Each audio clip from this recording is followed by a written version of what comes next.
नमस्कार विद्यार्थी मित्रांनो, मी अनुप नागपुरे आणि तुमचं पुन्हा एकदा स्वागत करतोय आपल्या या MCQ मॅरेथॉन सिरीज मध्ये। आजचा आपला व्हिडिओ हा MRTP ऍक्ट 1966 म्हणजेच रिजनल प्लॅन वर आहे। ओके, मला माहित आहे की रिजनल प्लॅन सगळ्यांचा खूप चांगल्या पद्धतीने झालाय किंवा सगळ्यांना आउट ऑफ आउट मार्क्स मिळतीलच या पर्टिक्युलर सिरीज मध्ये किंवा या व्हिडिओ मध्ये। रिजनल प्लॅन जरी व्यवस्थित झाला असेल तरी ओव्हर कॉन्फिडन्स मध्ये राहू नका। शक्यतोवर सगळ्याच गोष्टी प्रॉपर करणं गरजेचं आहे। त्यामुळेच आपण आज रिजनल प्लॅनचे बघू आणि पुढच्या येणाऱ्या पार्ट मध्ये पुन्हा महाराष्ट्र लँड रेव्हेन्यू कोड आणि स्टॅम्प ऍक्ट वरचे MCQ आपण कव्हर करणार आहोत। क्लियर? सो आत्ताचा जो व्हिडिओ आहे त्याचा पहिला क्वेश्चन तुम्हाला बघायचा आहे, जो की under the section 3(2) of the MRTP Act, which of the following is not an action that the state government can take by notification in the official gazette regarding the region? Okay, चला correct, सगळे question correct घ्यायला पाहिजे। त्यासोबतच comment मध्ये 15 of 15 बघायला खूप चांगलं वाटेल। आणि मागच्या MLRC च्या साठी खूप कमी लोकांनी कमेंट केल्या, हार्डली 4 ते 5च होत्या, म्हणजे ज्या खूप जास्त कमेंट येत असतात त्या नाही बघायला मिळाल्या। आज कदाचित जास्त बघायला मिळतील। Okay, so renaming of existing region, amalgamation of 2 or more region, alteration the limit of region, declaring the part of the region shall cease to be region. चला सांगा क्लियर काय आहे? खालीलपैकी सेक्शन नंबर 3 सबसेक्शन 2 मध्ये कोणता part नाही किंवा कोणती ऍक्शन ही स्टेट गव्हर्नमेंटच्या अंतर्गत येत नाही किंवा ऑफिशियल गॅझेट मध्ये तशा पद्धतीचं नोटिफिकेशन प्रसिद्ध करू शकत नाही? क्लियर? जे की सेक्शन नंबर 3 मध्ये आहे। Exactly correct, renaming of existing region. Okay, हा तो पार्ट नाहीये किंवा तशा पद्धतीचं कोणतंही सिनेरिओ त्या पर्टिक्युलर सेक्शन मध्ये बघायला मिळत नाही, म्हणून 1 ला A correct. Who among the following is required to be appointed as a secretary of a regional planning board as per the section 4 of the MRTP Act? Okay, so section 4 नुसार regional planning board जो आहे, RPB ज्याला बोलतो, त्याचा secretary कोण असू शकतो? Okay, the collector of region, the DTP, the town planning officer appointed by the state government, or vice chairman elected by the board. कोण सेक्रेटरी असेल? ऑब्वियसली करेक्ट ऑप्शन आहे कोण असतो? जो कोणी टाउन प्लॅनिंग ऑफिसर स्टेट गव्हर्नमेंटने appoint केलेला असेल तो त्याचा सेक्रेटरी असतो। Clear? Third, which of the following person is not eligible to receive remuneration or allowances as a board member except for allowances like a traveling or a daily allowances? कोणत्या मेंबरला मिळणार नाही? A town planning officer, a member of a local authority, a member of the state legislature, a nominee with expertise in agriculture. कोण्या केस मध्ये कोणत्या व्यक्तीला तशा पद्धतीचं अलाउन्सेस मिळणार नाही? ओके,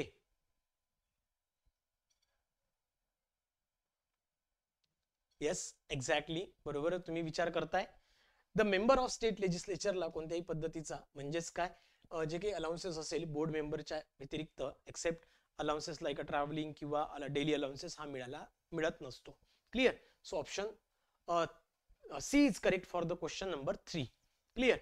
यानंतर next 4, if a vacancy arises in the regional planning board due to the resignation or removal of member, how long will be the newly member किंवा newly appointed member serve? एखाद्या व्यक्तीला जर का काढलं असेल किंवा तो रिझाइन करत असेल तर त्या केसमध्ये जो नवीन व्यक्ती अपॉइंट होतो त्याला किती कार्यकाळ ठेवला जातो किंवा किती वेळासाठी तो काम करू शकतो? A full term of 5 years from the date of appointment until the board meeting, next meeting, until the state government dissolve the board for only the remaining term of the member being replaced. तर लक्षात ठेवायचंय option D हा correct येतो। आणि का बरं correct येतो? तर त्या केसमध्ये जो व्यक्ती रिझाइन केलाय की ज्या व्यक्तीने रिझाइन केलाय किंवा ज्याला काढलाय त्या व्यक्तीचा उरलेला जो कार्यकाळ आहे तेवढाच नवीन व्यक्तीला कार्यकाळ हा बजावता येत असतो, त्यापेक्षा जास्त कार्यकाळ त्याला बजावता येत नाही। त्यामुळे डी हा करेक्ट येणार। Which of the following statement is true about the applicability of regional planning board under the section 4(1)(a) of MRTP Act? regional planning board are mandatory even for metropolitan area. The provision of sections 4.1 applied to all planning areas in Maharashtra without exception. Metropolitan area governed under the 199 Act are exempted from the section 4.1. Planning board for a metropolitan area are constituted under the section 4 of the MRTP Act. थोडा confusing आहे आणि अशा पद्धतीचे सुद्धा question विचारले जाऊ शकतात. त्यामुळे व्यवस्थित सांगा की जर का रिजनल प्लॅनिंग बोर्ड जर का एखाद्या पर्टिक्युलर सगळे ऑप्शन्स हे मेट्रोपॉलिटनच्या संदर्भात बघायला मिळत आहे, त्यामुळे तुम्हाला व्यवस्थित लक्षात ठेवायचे की मेट्रोपॉलिटनच्या संदर्भात अप्लिकेबिलिटी रिजनल प्लॅनिंग बोर्डची काय आहे, जी की सेक्शन नंबर 4.1 सेक्शन नंबर 4 त्यामधला सब सेक्शन 1.a मध्ये डिस्क्राइब केलेली आहे. चला सांगा पटकन.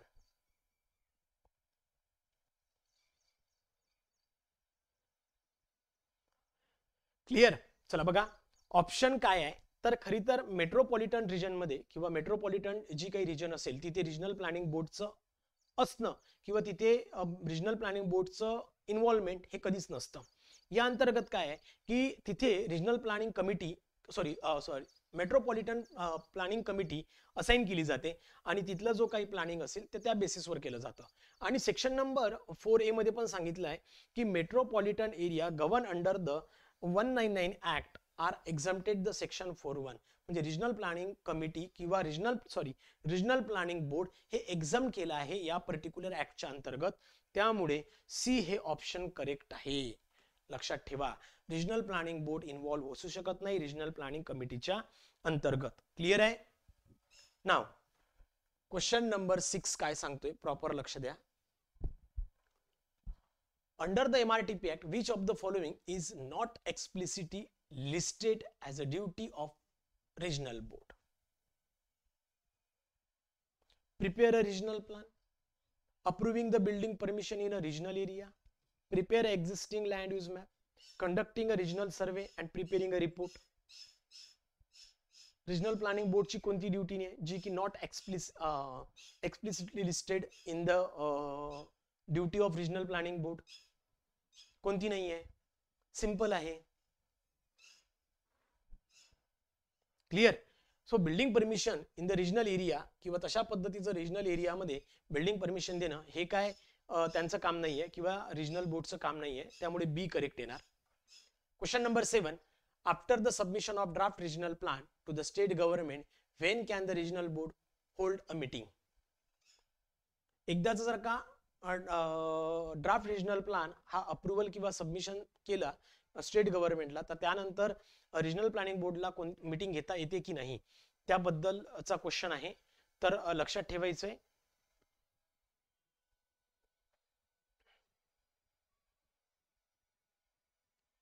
तर आन्सर काय आहे तर एक तर लक्षात ठेवायचंय की जर का एकदा ड्राफ्ट रिजनल प्लॅन हा सबमिट केला असेल किंवा अप्रुव्हल सँक्शन साठी पाठवला त्यानंतर एकतर मीटिंग घेताच येत नाही. बट इन दॅट केस जर का स्टेट गव्हर्नमेंट तशा पद्धतीने सांगत असेल काहीतरी एखाद्या पर्टिक्युलर कामानिमित्त तरच RPB ला तशा पद्धतीची मीटिंग घेता येईल. सो मीटिंग घेण्याचा तसा अधिकार नाही आहे किंवा बोर्ड तशा पद्धतीची मीटिंग घेऊ शकत नाही. Only if directed by the state government only. Clear. So 7 ला C correct. 8. A person associate with the regional board under the section 10(1) may take a part in which of the following activities. Okay. आता हा person कोण आहे जो कोणी expert असेल त्याला जो असाइन केला जातो एखाद्या कामासाठी किंवा त्याला एखाद्या वर्कसाठी तो व्यक्ती आहे आणि त्याचं मीटिंग मध्ये नेमकं काय ऍक्टिव्हिटी असू शकते. Voting for financial decision, chairing meeting of the regional board, attending confidential deliberation of the planning committee, discussion relevant to the purpose for which they were consulted. Okay. Simple आहे. एकतर जो कोणी व्यक्ती किंवा जो कोणी एक्सपर्ट असाइन केला जातो त्याला एकतर मीटिंग मध्ये स्वतःचं वोट देता येत नाही किंवा त्याला तसा डायरेक्टली सहभाग नोंदवता येत नाही. क्लियर. तो डिसिजन कोण्या गोष्टीवर देऊ शकतो ज्या पर्टिक्युलर गोष्टीसाठी त्याला अपॉइंट केलेला आहे. म्हणजे बाकी विषयामध्ये सुद्धा तो हस्तक्षेप करू शकत नाही. तो फक्त आणि फक्त त्याला कन्सल्ट किंवा त्याला अपॉइंट केलेल्याच विषयासंदर्भात तो डिस्कशन मध्ये स्वतःचे पॉइंट ठेवू शकतो. अदरवाईज बाकी डिस्कशन मध्ये म्हणा किंवा वोटिंग करण्याचा कोणताही अधिकार त्याला दिला जात नाही. म्हणून ऑप्शन डी हा करेक्ट येतो. 9. What is the composition of regional planning committee responsible for hearing objection? The draft regional plan. What is the composition of regional planning committee? Okay, regional planning चं composition विचारलंय म्हणजेच काय, constitution of RPC regional planning committee मध्ये नेमकं कोण कोण असते हे तुम्हाला यामध्ये क्लिअर करायचं आहे. सिंपल आहे. ओके,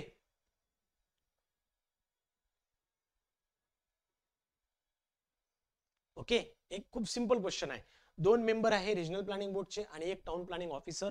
अशा तिघां मिळून ती रिजनल प्लॅनिंग कमिटी काम करते, ज्या केसमध्ये लोकांचे सजेशन ऑब्जेक्शन्स ऐकणे, त्यावर तशा पद्धतीने गो थ्रू करणे, हे सर्व काम रिजनल प्लॅनिंग कमिटीचं असतं. Which of the following statement is true regarding the staff appoints under the section 11 of the MRTP Act? The state government appoint all officers and staff directly. Officers and staff work under the control of a director of town planning. The regional board may appoint the staff but only under the terms set by the state government. The staff's remuneration is to be decided by the regional planning committee. चला सांगा खालीलपैकी कोणतं correct आहे? The regional board may appoint staff but only under the terms set by the government.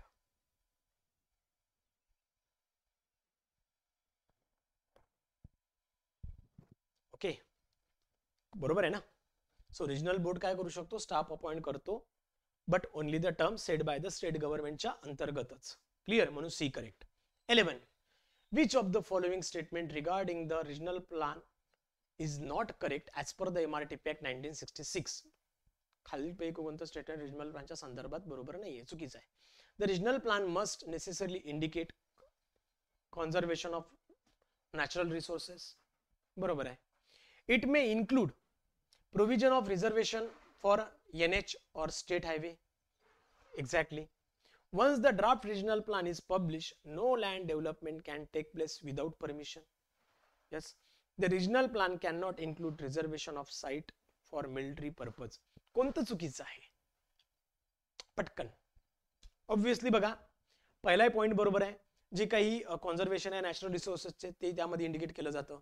Second is nothing but त्यामध्ये जेवढे काही provisions असतील reservation of national highway किंवा स्टेट हायवेचे ते पण ऍड केले जातात.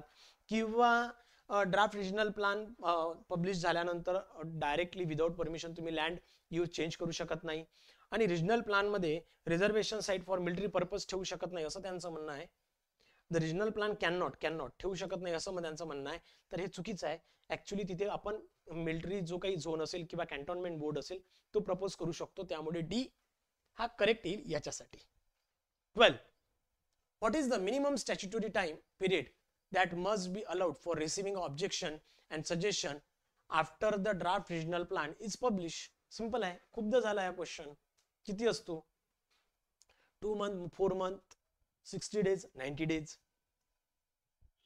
ऑब्जेक्शन सजेशन बद्दल बोलायचं झालंय तर ओके, ऑब्जेक्शन सजेशन्स बद्दल सिंपल आहे, करेक्ट आहे. काय आहे? 4 months. Okay, 4 months is the correct option. Under what condition is no compensation payable for injuriously affection under the MRTP Act? The property is zoned as an industrial land. A new restriction is imposed on agricultural land. If similar restriction were already in force under the another law, if the land falls under the reservation of amenity and utility purpose. हे purpose आहे. Spelling mistake झाली आहे काहीतरी. बघा बघा, जर का तो इंडस्ट्रियल झोन मध्ये लँड प्रॉपर्टी जात असेल तरी मिळते. न्यू रिस्ट्रिक्शन ऍग्रिकल्चर वाले आले तरी मिळेल. आणि जर का लँड जर का रिझर्वेशन ॲम्युनिटी युटिलिटी साठी होत असेल तरीही मिळेल. मिळेल कुठे नाही? जर का ऑलरेडी कोणत्या तरी एखाद्या व्यक्त्या लॉच्या अंतर्गत किंवा वेगळ्या कामासाठी त्यावर रिस्ट्रिक्शन्स आणले असेल तर त्या केसमध्ये एमआरटीपी ऍक्ट अंतर्गत कॉम्पेन्सेशन दिल्या जाऊ शकत नाही. म्हणून C correct. 14.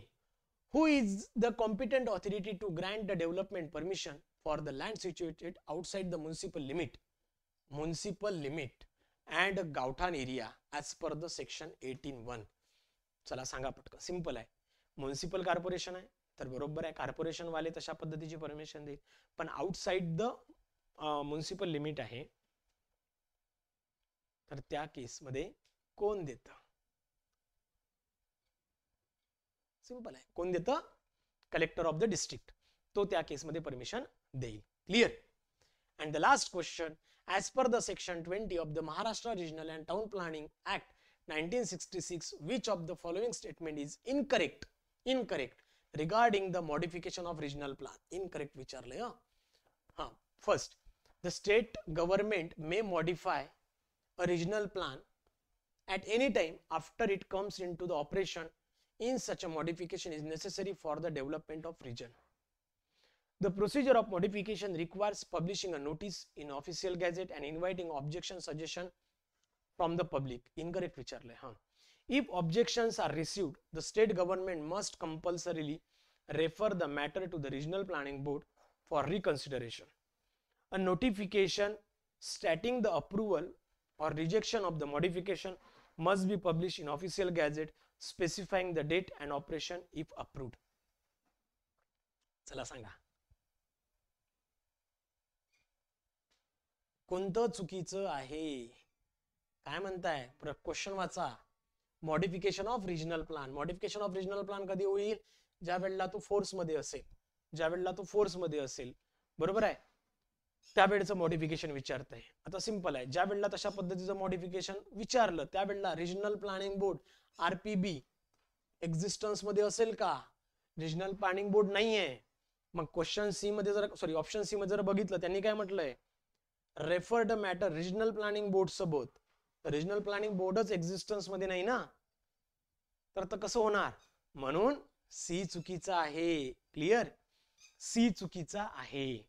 Okay, I hope तुम्हाला सगळेच क्वेश्चन परफेक्ट असतील, आउट ऑफ आउट मार्क्स मिळाले असतील. कमेंट मध्ये नक्की सांगा किती मार्क्स मिळाले आहेत तर. ओके, चला मग थांबतोय. भेटूया आपण आपल्या पुढच्या व्हिडिओमध्ये. तोपर्यंत थँक्यू सो मच.